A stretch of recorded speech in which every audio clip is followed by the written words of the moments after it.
दर्शकों, आज हम बात करेंगे सिख धर्म के एक पर्व की तरह बड़ी ही धूमधाम से मनाई जाने वाली श्री गुरु नानक जयंती की। कार्तिक मास के पूर्णिमा के दिन 1469 को रायभोई के तलवंडी नामक स्थान में कल्याण चंद उर्फ कालू मेहता नाम के एक किसान के घर आदरणीय नानक देव जी का जन्म हुआ। उनकी माता जी का नाम तृप्ता था।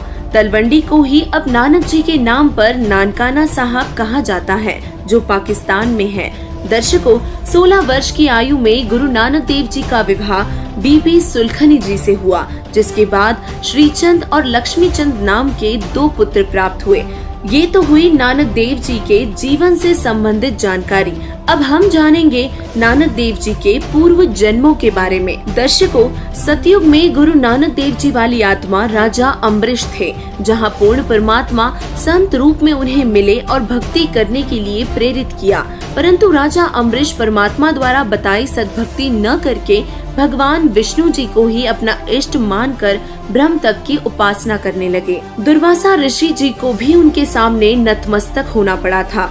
उस जीवन के बाद स्वर्ग में अपना समय भोगने के उपरांत वे त्रेता युग में राजा जनक हुए और राजा जनक के हजारों रानियां थी, लेकिन भक्ति की चाह फिर भी बहुत थी। पूर्ण परमात्मा उन्हें फिर से मिले और दोबारा ज्ञान समझाया। उन्होंने उनके ज्ञान को तो अपनाया, परंतु भक्ति वही ब्रह्म तक की ही की।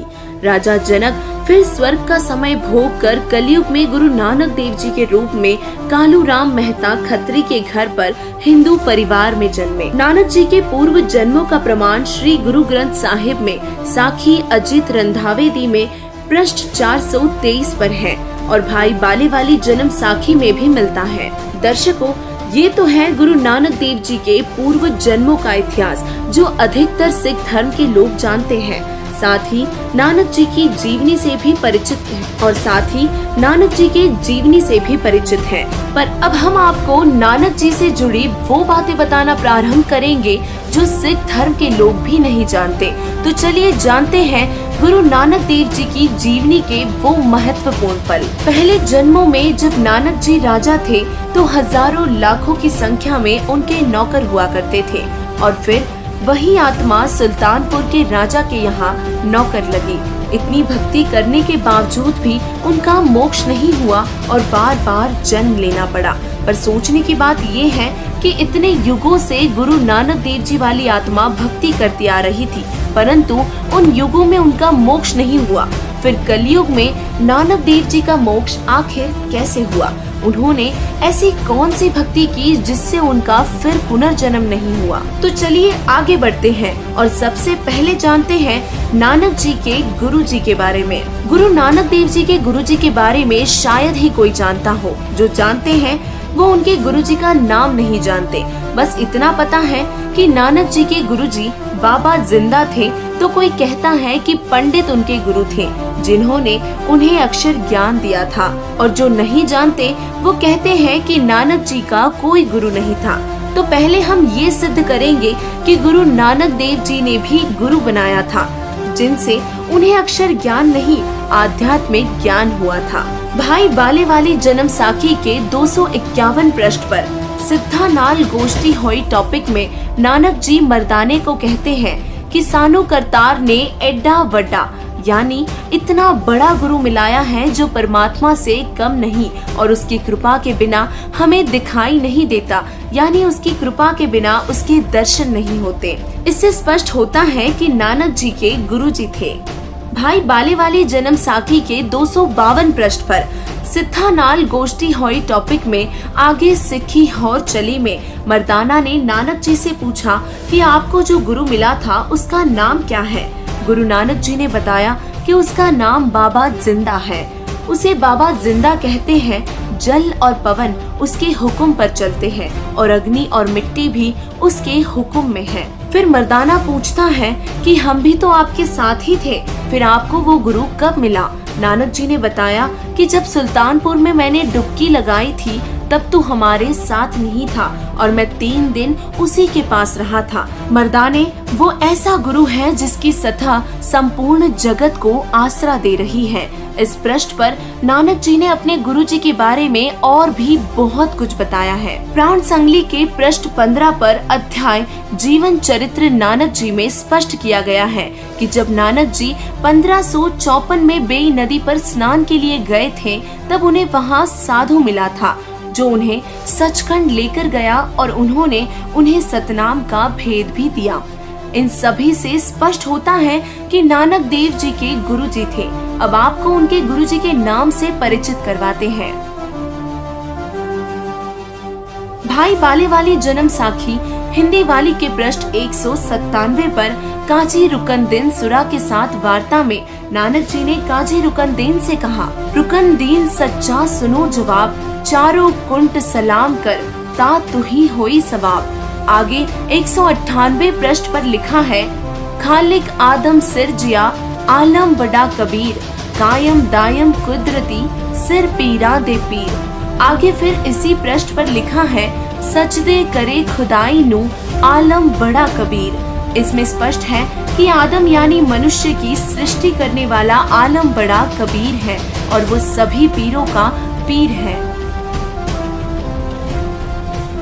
श्री गुरु ग्रंथ साहिब के प्रश्न नंबर 721 राग तिलंग महला पहला में लिखा है, यक अर्ज गुफ्तम पेश तो दर गोश कुन करतार, हक्का कबीर करीम तू बै ऐब परवरदिगार, नानक बुगोयत जनो तुरा तेरे चाकरा पखाक। इसमें स्पष्ट किया है कि हक्का कबीर यानी सत कबीर तू दयालु है और ऐब यानी विकार रहित परवरदिगार अर्थात पूरी सृष्टि का मालिक है, और नानक यानी तेरा जन यानी तेरा बच्चा हूँ और तेरे चरणों में रहता हूँ।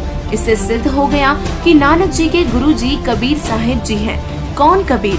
आज से करीब 600 वर्ष पूर्व जो जुल्हा अर्थात ढानक जाति में आए थे। जी हाँ, ये कबीर ही नानक जी के गुरु जी है। तो आइए अब आपको प्रमाणित करके बताते हैं कि पूर्ण परमात्मा कबीर साहिब जी जो ढानक अर्थात जुलाहा रूप में आए थे, वे ही गुरु नानक देव जी के गुरु जी हैं और वे ही पूर्ण परमात्मा भी हैं। गुरु ग्रंथ साहिब के राग सिरी महला 1 पृष्ठ नंबर 24 पर शब्द नंबर 29 में प्रमाणित किया है कि ढानक रूप रहा करतार, फाई सुरत मुलुक की वेश ओ ठगवाड़ा ठगी देश, खरा सियाना बहुता भार, ढानक रूप रहा करतार।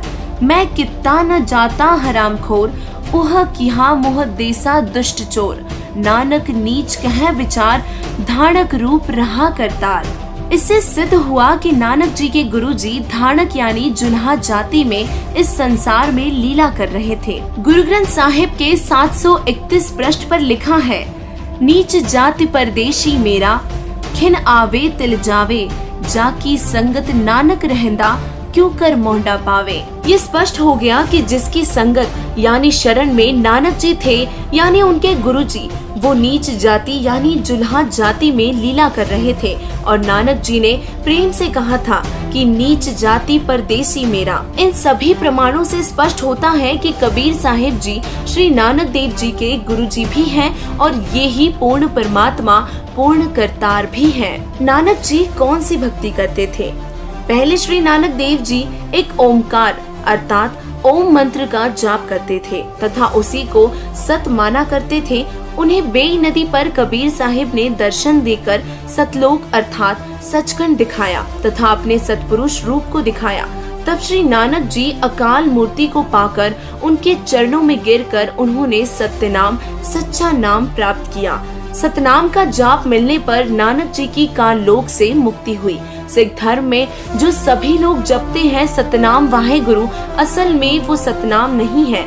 वास्तविक में सतनाम जिसका जाप नानक देव जी ने किया और जो उनकी वाणी प्रमाणित करती है, वो कुछ अन्य मंत्र हैं, जिसके बारे में संत रामपाल जी महाराज जी ने विस्तार से खोलकर सबके रूबरू किया है और ये भी प्रमाणित कर दिखाया है कि नानक जी ने सतनाम को कबीर साहिब जी के कहने पर आज तक गुप्त रखा है और सिख धर्म में किसी को भी सतनाम का भेद नहीं दिया। वो सतनाम 2 अक्षर का है जो भाई बाले वाली जन्म साखी के प्रश्न नंबर 547 पर समुंदर दी साखी में वर्णित किया गया है। प्राण संगली द्वितीय भाग के 103 पृष्ठ पर भी सतनाम के 2 अक्षर वर्णित हैं। इस अनमोल मंत्र सतनाम को उस समय गुप्त रखने के लिए नानक जी को कहा गया था। साखी सचखंड की के प्रश्न नंबर 309 पर लिखा गया है कि नानक जी को परमात्मा ने सतनाम को गुप्त रखने का आदेश दिया है, जिस कारण उन्होंने परमात्मा के आदेश के बिना अपने किसी भी अनुयायी को सतनाम नहीं दिया। तो आइए अब आपको बताते हैं कि नानक जी जिस सचखंड गए थे वो सचखंड कैसा है। साखी सचखंड की पृष्ठ संख्या 309 पर सचखंड की साखी अध्याय में सचखंड की महिमा बताई गई है। सचखंड प्रकाशित लोक है जहाँ प्रकाश रूपी सिंहासन पर निरंकार स्वयं विराजमान है और देवी देवता अपने अपने हाथ बांधे हुए आज्ञा की प्रतीक्षा में खड़े हैं। सचखंड अमर लोक है जहाँ जाने के बाद साधक फिर लौटकर वापस नहीं आता। परमेश्वर कबीर साहिब जी की भक्ति करने के बाद मोक्ष होने पर नानक जी सचखंड गए थे, जिसके बाद उनका जन्म और मृत्यु का चक्र समाप्त हुआ। जिस प्रकार गुरु नानक देव जी का परमेश्वर कबीर साहिब जी की शरण में आकर मोक्ष मंत्रों का जाप करने से मोक्ष हुआ, ठीक उसी प्रकार आप सब भी पूर्ण गुरु जगत गुरु तत्वदर्शी संत रामपाल जी महाराज जी की शरण में आकर उनसे नाम दीक्षा लेकर अपना मोक्ष करवा सकते हो। वर्तमान में केवल संत रामपाल जी महाराज जी ही एकमात्र पूर्ण संत हैं जो 2 अक्षर का सतनाम दे रहे हैं और जिसका जाप करने से नानक जी का मोक्ष हुआ। आप सभी से निवेदन है कि पूर्ण गुरु को पहचानने में अब और देर न करें और सदगुरु संत रामपाल जी महाराज जी की शरण में आकर अपना कल्याण करवाएं। धन्यवाद।